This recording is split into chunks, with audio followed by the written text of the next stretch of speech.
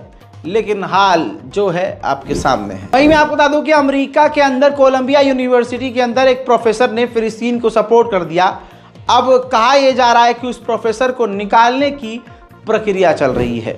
मेरे दोस्तों, यूरोप का एक बड़ा sky news channel live interview कर रहा था फुटबॉल फैंस का।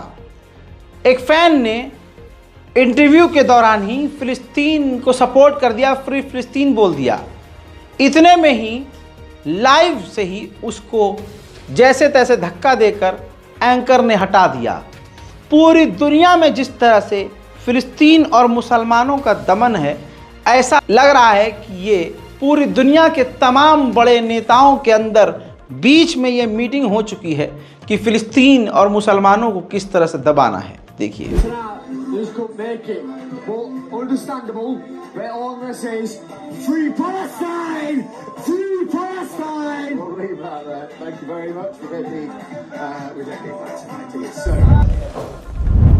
इजराइल की जेल से दोस्तों ये व्यक्ति आजाद जब हुआ तो बिफोर आफ्टर आप देख सकते हैं। एक पहलवान जैसा, बॉडी बिल्डर जैसा शख्स जब कुछ महीने बाद आजाद हुआ है तो आप देखिए वो बिल्कुल खत्म सा हो गया है। उधर यूएन ने जानकारी दी कि अमेरिका के सबसे खतरनाक बमों को इजराइल ने गाजा में फेंका है। उनमें से 10% बम फटे ही नहीं, वो ऐसे ही के वैसे ही पड़े हुए हैं गाजा की सरजमीन पर, जिससे गाजा के लाखों लोगों की जान को खतरा है, क्योंकि वो कभी भी फट सकते हैं। उधर मेरे दोस्तों, इजराइल के सेटलर्स फिलिस्तीनियों पर हमला कर रहे हैं, जिसमें एक फिलिस्तीनी बुरी तरह से घायल भी हुआ है।